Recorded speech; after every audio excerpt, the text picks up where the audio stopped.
Chers amis, ça me fait très plaisir de revenir vers vous et de partager aujourd'hui quelques belles histoires qui réchauffent notre cœur et qui nous montrent combien la nature humaine profonde est capable de bonté, de générosité, d'empathie et d'entraide.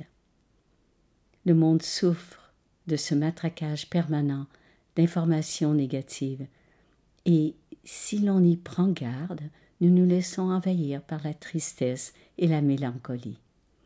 Aussi, doit-on veiller sans relâche pour ne pas sombrer dans le désespoir et de voir que, oui, la douleur et les drames sont légion, mais qu'il existe aussi de belles actions humaines, souvent modestes, et qui toujours nous touchent droit au cœur et nous redonnent espoir, mais dont on ne parle, hélas, pas suffisamment.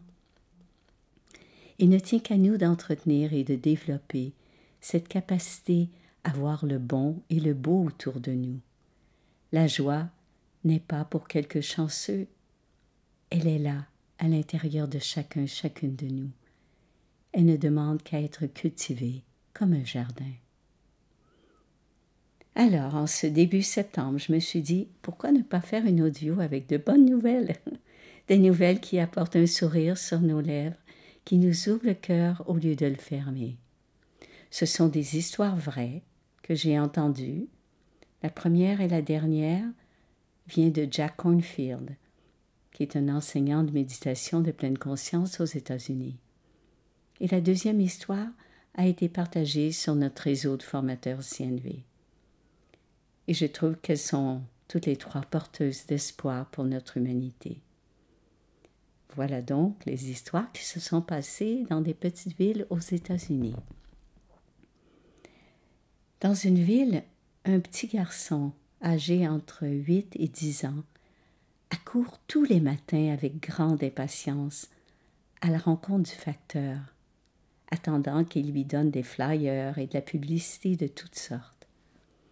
Curieux, le facteur lui demande ce qu'il fait avec toute cette publicité. Le petit garçon lui dit que c'est pour lire. Il adore lire et que dans sa famille, il n'y a pas assez d'argent pour acheter des livres. Touché, le facteur entend ces propos et de retour chez lui, il écrit sur les réseaux sociaux l'histoire de ce petit garçon. En peu de temps, il reçoit un nombre incroyable de livres venant du monde entier qu'il peut remettre à ce gamin.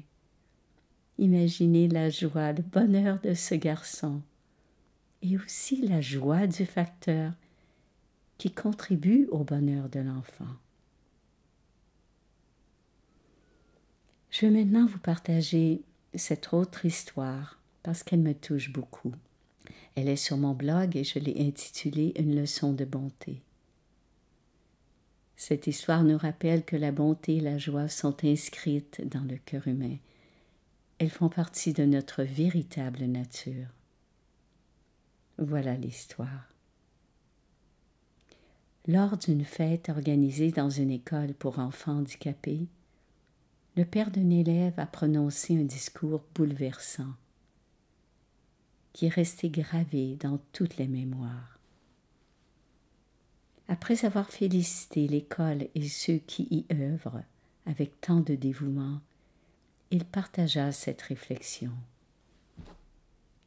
Lorsqu'aucun facteur extérieur ne vient troubler la nature, l'ordre naturel des choses atteint une forme de perfection.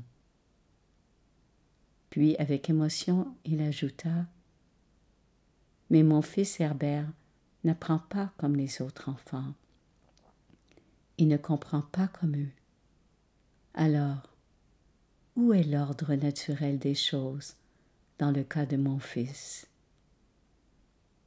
Un grand silence dans l'assemblée. Le père reprit. « Je crois que lorsque naît un enfant comme Herbert, atteint d'un handicap physique et mental, le monde reçoit une occasion unique, celle de révéler la vraie nature humaine. Elle se manifeste dans la façon dont les autres le traitent, Il raconta alors un souvenir. Un jour, alors qu'il se promenait avec Herbert près d'un parc où des enfants jouaient au baseball, son fils lui demanda « Papa, tu crois qu'il me laisserait jouer avec eux ?» Le père savait que la plupart des enfants refuseraient. Mais il savait aussi que s'ils acceptaient Herbert, cela lui donnerait un sentiment d'appartenance et d'estime de lui-même. Sans grand espoir, il s'approcha timidement d'un des garçons et lui demanda si Herbert pouvait se joindre à la partie. L'enfant jeta un regard autour de lui, hésita, puis dit « On est en train de perdre 6 points. On est en 8e manche. Alors pourquoi pas qu'il vienne dans notre équipe. On le fera passer à la batte en 9e. » Herbert s'approcha du banc, un immense sourire aux lèvres. Il enfila le maillot de l'équipe pendant que son père, les larmes aux yeux, regardait la scène, ému jusqu'au plus profond de lui-même. Durant toute la fin de la 8e manche, Herbert attendit son tour, rayonnant d'un bonheur simple. Et tous les enfants, peu à peu, purent lire la joie immense du père dans son regard. Son fils avait été accepté. Au début de la 9e manche, Herbert fut envoyé au champ droit. Aucune balle ne vint à lui. Mais cela n'avait aucune importance. Il rayonnait de fierté d'être sur le terrain, sous les acclamations de son père. Puis, contre toute attente, l'équipe d'Herbert réduisit l'écart. Base pleine, 2 retraits, et c'était à Herbert de passer à la batte. Est-ce que ces enfants inconnus allaient sacrifier la chance de gagner pour offrir ce moment à Herbert? Oui, ils le laissèrent frapper.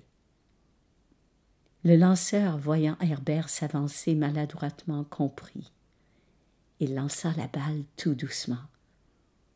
Herbert manqua la première. Le lanceur s'approcha encore, relança doucement. Cette fois, Herbert toucha la balle. Elle roula lentement vers le lanceur. Celui-ci aurait pu saisir la balle et l'éliminer d'un simple lancer. Mais au lieu de cela, il la lança délibérément haut, très haut, loin du premier but. Les enfants dans les gradins et sur le terrain se mirent à crier « Herbert, cours, cours jusqu'au premier !» Jamais il n'avait couru autant. Essoufflé et merveilleux, il atteignit la base. On criait déjà « Cours, cours jusqu'à la 2e !» Le champ droitier, plus jeune de l'équipe, attrapa la balle. Il aurait pu achever Herbert, mais lui aussi, il lança la balle volontairement très haut et loin. Herbert atteignit la 2e base, et ainsi de suite jusqu'à la 3e, puis la maison. Herbert, debout sur le marbre, leva les bras au ciel et souriait comme jamais. Son père pleurait. Les enfants des 2 équipes encerclèrent Herbert, le soulevèrent, le félicitèrent comme s'il venait de gagner la Coupe du monde. Le père conclut, la voix tremblante. Ce jour-là, des enfants ont conspiré, non pour gagner, mais pour offrir au monde une leçon de tendresse, d'humanité et d'amour. Herbert ne vit pas l'été suivant. Il s'éteignit cet hiver-là, mais n'oublia jamais qu'un jour il avait été un héros. Et son père n'oublia jamais ce soir où, en rentrant chez lui, il vit sa femme pleurer de joie en serrant dans ses bras leur champion du jour.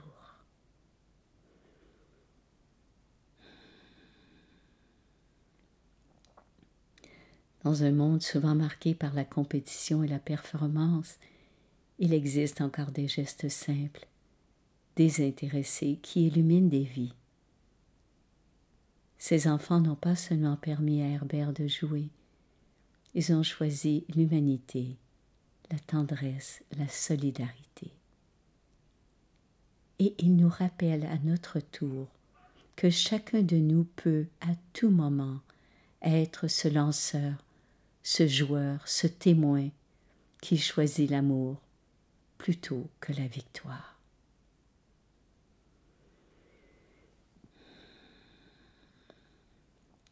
Et maintenant, voici la dernière histoire. Cette histoire se passe dans le quartier tranquille d'une ville où deux homosexuels vivent sereinement, en bonne harmonie avec les personnes du quartier. Devant leur porte d'entrée, ils affichent le drapeau arc-en-ciel qui évoque la paix, la diversité sexuelle et de genre, ainsi que l'harmonie entre les individus dans le monde entier.